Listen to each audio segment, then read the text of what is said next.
So this is America's slowest 5K. I had everybody that I passed, they were, slow down, you're going too fast. Slow down, you're doing it wrong. This is the third year we've done this race.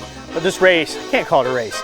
This is the third time we've done this event. And yes, this is something we intend to grow. You know, I know how I like to throw down on a Sunday morning, especially after running 26 miles the previous day. You know, I did not participate in the marathon. This felt like the least I could do. This is done in conjunction with America's Toughest Road Marathon, which happens on Saturday.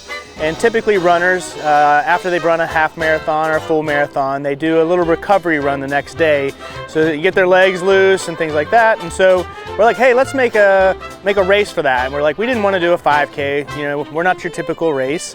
And so we made it America's Slowest K.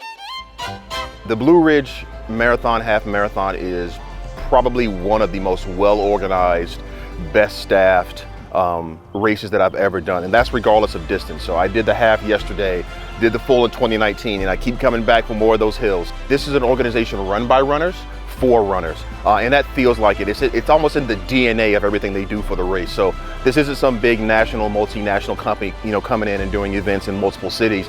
This race is specific here to Roanoke, and it is a runner's race for runners. You know, I've always, so long as I've lived in Roanoke, it's always been kind of a big deal. It's obvious how much of an economic impact an event like this has on the area. And just seeing people coming from all over, getting the chance to experience the beauty and community of the Roanoke Valley while also doing something that they love.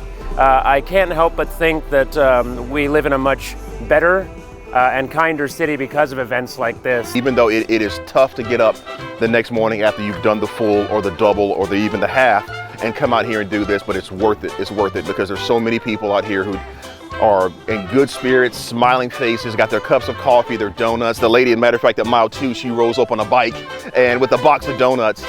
It's hard to top that. It's hard to say you could do this better, right? But no, I love it. I love it. We have a approximate start time for the event, but instead of medals, they get a coffee cup.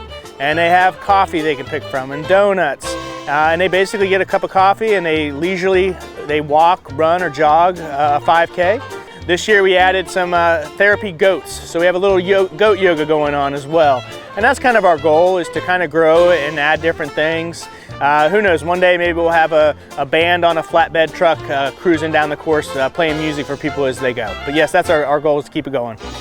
They're really leaning into the non-theme race of the theme, and I love it. I love it. I'll do it again next year as well. I think so. So long as they'll have me back, I'll keep slinging mimosas, you know?